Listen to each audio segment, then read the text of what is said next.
Shoot 'em Up, is it great? So Shoot 'em Up was a movie that came out in 2007 to some pretty mixed to negative reviews. First off, it's pretty well agreed the classic 90s soundtrack is fantastic, featuring songs like Joker and the Thief, The Ace of Spades, Breed, but a soundtrack doesn't make a movie. So moving on. The biggest complaint I hear over and over is that it's just a dumb action flick. But I think it's actually an honest action flick. It self-satires by taking the elements that are essential to the genre and throwing them in your face. I think this movie got written off a little too quick, and there might be a bit more here than people realize. So let's dive into it. So off the bat we get this nice long shot of Clive Owen munching down a carrot with large exaggerated bites, establishing a nice parallel to cartoons to prepare you for the outlandish story about to unfold.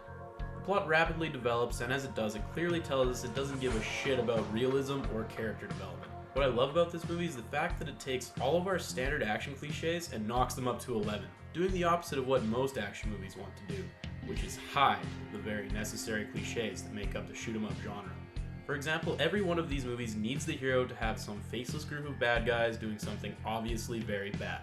Whether it's John McClane fighting European terrorists / bank robbers, the last Boy Scout fighting an evil gambling ring, or the bad boys bringing down a giant Cuban ecstasy dealer. All of these plots aren't at all realistic, and they only exist to enable the action we all came for. In Shoot 'em Up, they drop the typical 20 to 30 minute opening that tries to establish the credulity of these absurd plots. No man, I totally believe John McClane is an everyman because of that shitty divorce / separation thing. Instead of that, it just shows you a pregnant woman being attacked by a faceless goons. There you go, bam, saved you 30 minutes. We have the hero's motivation and get straight into the kick-ass gunfights. And the gunfights just keep going and going and going. Pacing of this film is great, keeping a near constant flow of action. As the movie goes, it draws your attention to more and more of these cliches, reveling in them rather than hiding them. Early in, we literally see our main villain call what must be the 1-800-henchman phone line that everyone else just calls off screen. Who did he call? Who are these people? Why are they dying for him in droves? Frankly, who cares? The movie quickly escalates to full-blown comedy by the end. While for the first 2/3 of the film it keeps it relatively straight-faced about its true intentions, as you get to the end, the ball really drops. We have aerial fights, crazy gun traps, firing bullets off a fireplace, and my personal favorite when Paul Giamatti runs over the prop baby and picks up the reins going, "What the hell is this?" When I saw that scene for the first time, I uttered out loud to the room, "Where the hell did he get that?" To which I received the very obvious response, "Oh, he's been carrying it all movie." Not only is it the plot that's littered with these cliches, but the characters themselves. The characters embody the stereotypes of what I feel are the three primary characters of all shoot 'em up films. Not to say those films don't have other characters, but they always have at least these three in some form. Here's a quick list of movies that follow this sort of criteria. So first off, we have the hero, a man with some sort of armed service background, military, police, secret services, etc.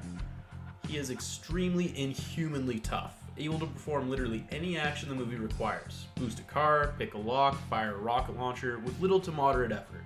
The hero will only screw up if it's required to push the plot forward, like if he's shooting at the main villain or a kidnapper.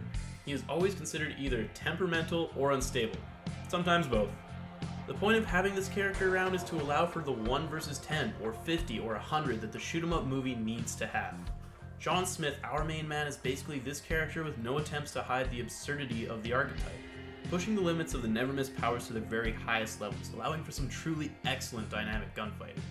The villain is usually a man with some sort of foreign, extremist, or espionage-based background, mostly because these things inherently create a sense of unknown or even fear that allows us to more easily accept the inherent evil of the character.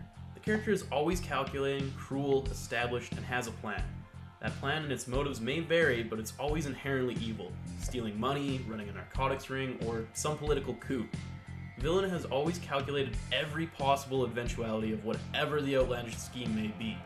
That is until the hero arrives. The villain in action movies is always entirely evil. There's no spark of kindness or humanity spared for innocence. The last common trope of this archetype is that through whatever means they have near limitless influence and power over people, organizations, a gang, whatever the plot may require. Carl Hertz, played by Paul Giamatti, is shoot 'em up's villain, and he hits the nail on the head with his performance. He literally wants to kill a baby. How could you be more evil than that? I love the inclusion of the calls to his family. I'm of the opinion that they do this to draw your attention to how impossible it would be to have this kind of duality in this character. No one as evil and as corrupt as Carl could possibly have a normal family or any normal relationships for that matter. because this character is too one-dimensional for anything beyond pure evil motivations to make sense. Last up, we have the victim. A character, typically female, but not always, who is involved in the conflict but is significantly less capable than the other characters. This character primarily acts as a liability for the hero, as to hamper this mighty superhuman we've established. The victim is always opposed to the hero either in disposition or morality, allowing us to create the illusion of character development. If the character is female, the victim will always have a romantic tension with the hero. The victim will perform some sort of minor act of self-defense to establish that they are more than a victim, they're a real character, they swear.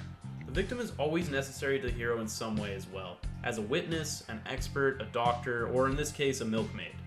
The victim's involvement in the plot varies. They usually appear either heavily in the first act or in the last act. If they're in the first act mostly, like in Shoot 'em Up, they act as a stepping block for the plot, whether it's Maxine and Bad Boys informing them about the drugs, Holly inviting John to Mississauga Tower, or Leo telling Riggs and Murtaugh where to find the gangs. Sometimes the victim is used to up the tension in the final act, typically by being caught by the villain, like Murtaugh's daughter in Lethal Weapon 1. But again, it can vary. The point of the character remains the same in either case, to give the hero someone to contrast off of who is opposite to them, and more importantly, to drive the action forward for the hero.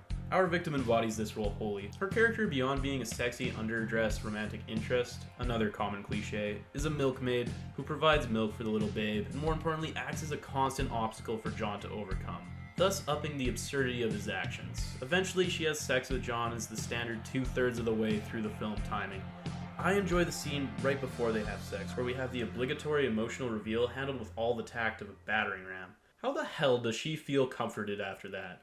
Well, I guess it makes about as much sense as James Bond doing this leading to sex. Again, this movie just throws another cliche at you, parading the irreconcilable logic around like a badge of honor, rather than trying to hide it away.